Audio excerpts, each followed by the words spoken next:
ॐ नमः भगवते वासुदेवाय। শ্রীমদ্ ভগবদ গীতা একাদশ অধ্যায় বিশ্বরূপ দর্শন যোগ। হরে কৃষ্ণ। আজ আমরা বিশ্বরূপ দর্শন যোগের 18 এবং 19 নম্বর শ্লোক দুটি শুনব।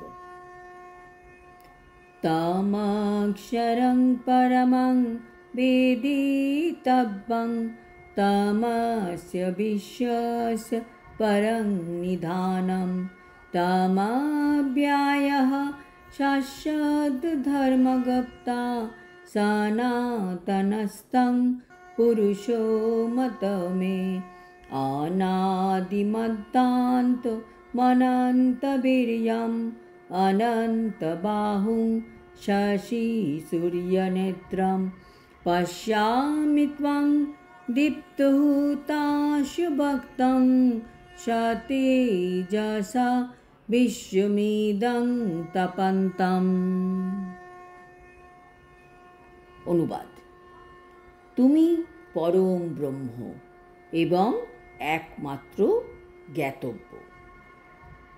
তুমি সমগ্র বিশ্বের পরম আশ্রয়।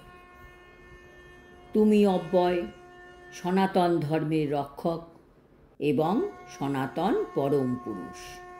এটি আমার অভিমত। তোমার আদি, মধ্য ও অন্ত নেই। তুমি অনন্ত বীর্যশালী ও অসংখ্য বাহু বিশিষ্ট এবং চন্দ্র ও সূর্য তোমার নেত্রোদ্বয়। তোমার মুখ থেকে প্রজ্বলিত অগ্নি নির্গত হচ্ছে এবং তুমি স্বীয় তেজ দ্বারা সমস্ত জগৎকে সন্তপ্ত করছো। তাৎপর্য: অর্জুন যা দেখছেন তারই বিবরণ দিয়ে চলেছেন।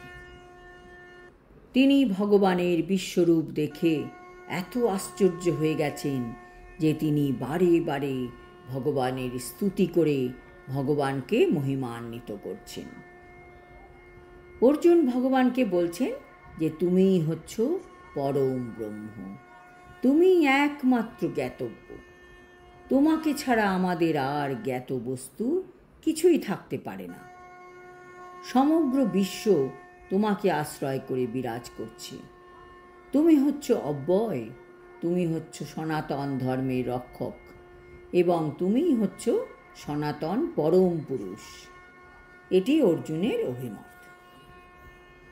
আর শ্লোক নাম্বার 19-এ অর্জুন বলছেন, ভগবান তোমার আদি, মধ্য, অন্ত নেই। এই এক কথা অর্জুন কতবার বললেন?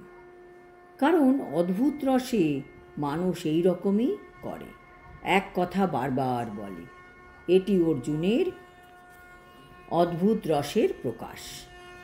ভগবানকে অর্জুন বলছেন অনন্ত বীর্যশালী, অসংখ্য বাহু বিশিষ্ট। সূর্য এবং চন্দ্র ভগবানের চক্ষুদ্বয়। ভগবানের চোখ কত বড়, কিভাবে বর্ণনা দিয়ে বোঝানো যাবে? কোনো জাগতিক বস্তু দিয়ে তা কি বোঝানো সম্ভব? একমাত্র সূর্য কত বিশাল, সেই বিশাল সূর্যের সাথে ভগবানের চক্ষুর তুলনা করা যায়।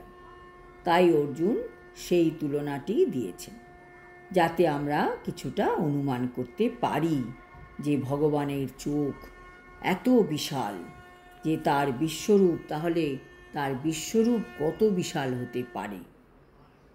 আমরা যাতে কিছুটা এই বিশালত্ব ধারণা করতে পারি, তাই অর্জুন বিভিন্ন জিনিসের সাথে তুলনা করছেন। প্রভুপাদ তাৎপর্যে বলেছেন, পরমেশ্বর ভগবানের ষড়ৈশ্বর্যের কোনো সীমা নেই। এখানে এবং আরও বহু স্থানে তারই পুনরাবৃত্তি করা হয়েছে। কিন্তু শাস্ত্রে বলা হয়েছে যে শ্রীকৃষ্ণের কীর্তির পুনরাবৃত্তি করলে তা সাহিত্যগতভাবে কোনো ত্রুটি নয়। কথিত আছে যে বিহ্বল বা আশ্চর্যান্বিত হলে অথবা পুলকিত হলে মানুষ একই কথার পুনরাবৃত্তি করে। সেটি কোনো ত্রুটি নয়। আজ এই পর্যন্ত। আগামী 20 এবং 21 নম্বর শ্লোকে আমরা শুনতে পারব অর্জুনের বিশ্বরূপ দর্শনের আরও বিস্ময়াবিষ্ট মহিমার বিবরণ। হরি ওম তৎসৎ। হরে কৃষ্ণ।